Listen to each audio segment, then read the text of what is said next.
Transition Tuesday. I'm Jane. This is Joe. Today we're talking about putting theory into practice. You know, for several weeks, actually it's been a couple of years now, Joe and I have been presenting ideas about transition planning, which are all based on decades worth of research in how to help a person with a disability transition out of school into adult life. So we don't make this stuff up. We are standing on the shoulders of giants, basically. So this is Joe's last year of school, and we are sharing our experiences with Joe's life as a young man who's preparing to transition out of school services and straight up into adult life. So this past weekend, Joe went to homecoming dance. And we are going to talk about what we did to prepare, how it went, and how this fits into Joe's transition planning for post-secondary life.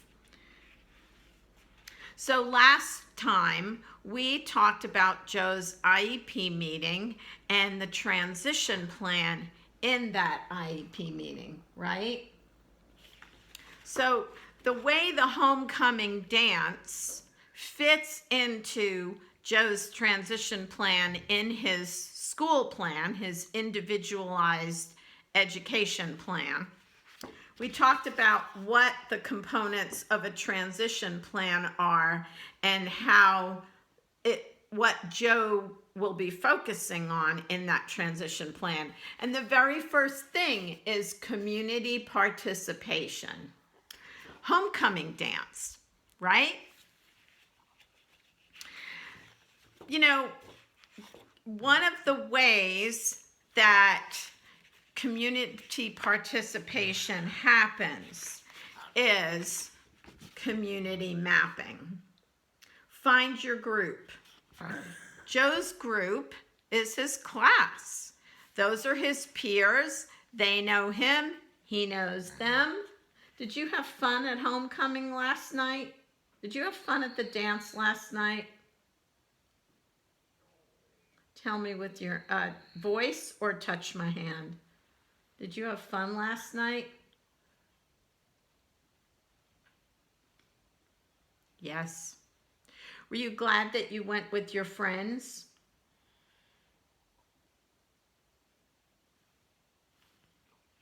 Are you glad that you went with your friends in your class? Tell me with your voice or touch my hand if you were glad.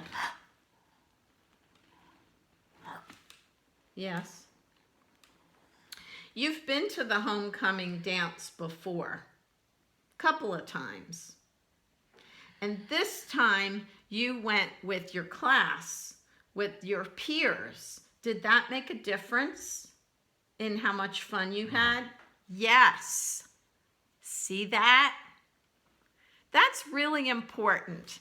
And that's a big learning curve for me as Joe's communication partner and as part of his supported decision-making team. What we figured out is that Joe's peer group is his class. You know, I always thought about inclusion as this big putting Joe out into the world. Well, yes, Joe needs to be put out into the world. Joe needs to go out into the world. But practicing social skills is easier when you're around people you're comfortable with. I mean, Joe has plenty of opportunities to meet strangers when we're out and about, but going to a dance is a social activity, and most high school students go with their friends.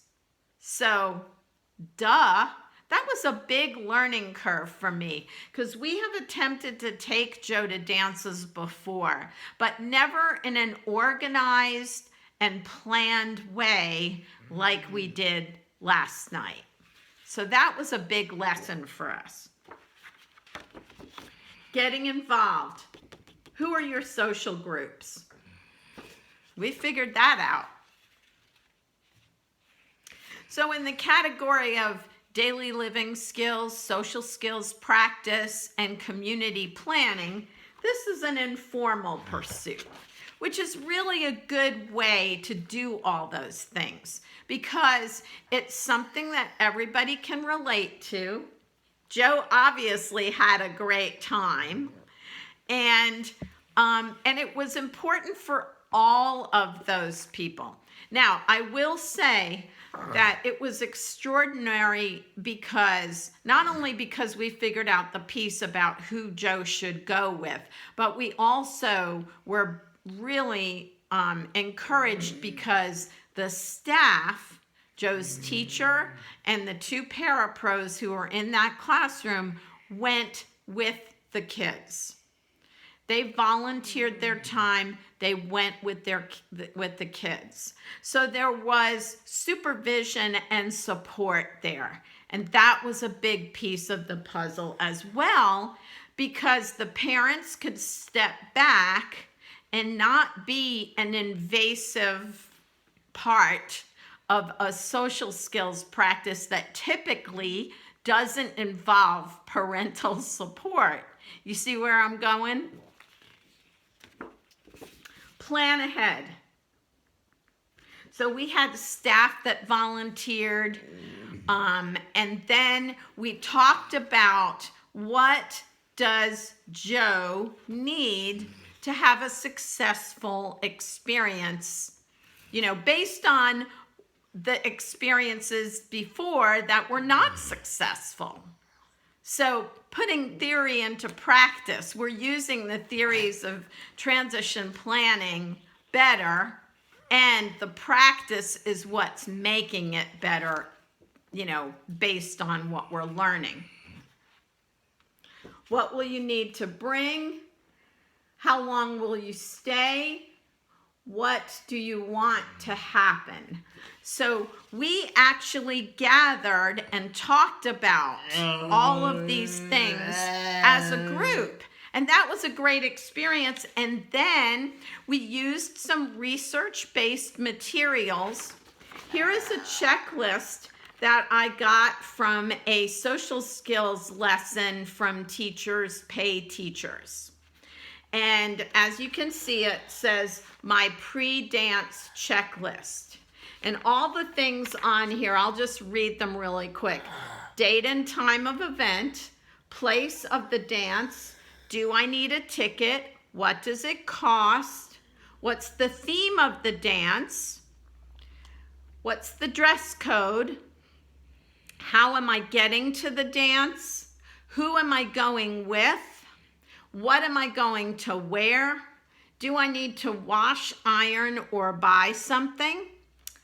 Do I need, and then it says shower and wash face and hair, deodorant, brush teeth and use mouthwash, comb, style hair, very light cologne, perfume or body spray, makeup, none, or just, well, that's obviously, well, could be for a guy too. I've seen guys wear eyeliner and stuff.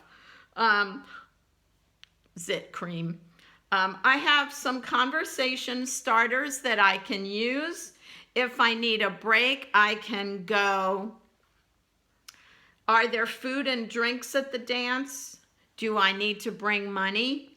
If I need help or if there is an emergency, I can go to, and I have a plan on how I'm getting home. So it basically takes going to a dance and basically doing a task analysis. So we used that tool and a couple of other little goodies from that social skills lesson. Think of guidelines.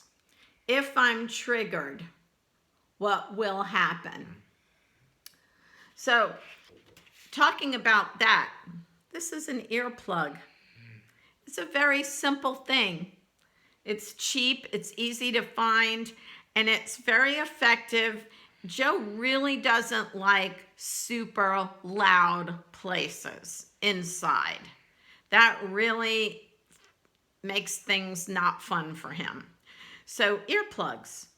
And this was actually Joe's teacher's idea. So we are planning.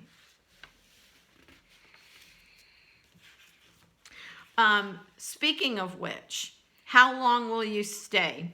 We all agreed that they would stay for 1 hour, and we stuck to that. They stayed for 1 hour at the dance, and it was pretty good because the dance was 3 hours, I think, and they got there at the beginning of the dance, and traditionally students, I guess they go out to eat and then they come a little bit later, so it wasn't super crowded and hectic when they got there. And so they stayed an hour and we left after an hour, and it was just the right amount of time. And then we planned an after activity, and we went to a fast food restaurant, and it wasn't super crowded, and we just hung out and enjoyed a little bit more of the night. And I think that was perfect because, you know, we were able to do a few different things. One of the reasons the fast food restaurant was chosen is because Joe's class, as part of their community-based instruction, goes out to fast food restaurants. So some of the kids brought their devices and were able to practice their ordering skills. I mean, it was just a fabulous thing. So I'm looking at the guidelines again. If I'm hurting or unwell, what will happen? So we did give Joe some pain meds before we left so that if he was getting stiff or nervous, and Joe he was nervous a little bit. His body was very tight, but we could tell he was enjoying himself because as the evening went on, his body was still tense, but he was a little more relaxed and he was smiling. Pretty good indicator. And then if it is not a good situation, what will happen? So we had plans if it was too loud, if it was crowded, if it was hot, if the, whatever, we were going to go out in the hall. We were going to make a plan. And then we were going to ask, how's it going? What do you want? And honor that answer. So that's how you build to a successful event. So here's some other advice on doing something like this. So use a calendar, create some ground rules, and be brave and explore. So we all decided as a group that we are going to do another social event. Don't know what it is yet, but it's going to happen. Trial and error, right? You don't know until you try. The good thing about doing all this is that it's preparing these guys and gal for formal programs. Day services programs where they're going out during the day, it's different from school. Adults are given more choices about the activities they participate in and what they're going to do with their day. So this is a really good prep for what that's going to be like when they're not in school anymore. Isn't that crazy that a dance could offer so many opportunities in transition planning? But it does. So that's our message for this week. We're going to party on down the rest of the weekend, and we will see you next week. Please subscribe to our channel, Transition Tuesdays with Jane and Joe on YouTube. And if you'd like to email us, go to transitiontwos@gmail.com. And thanks for watching.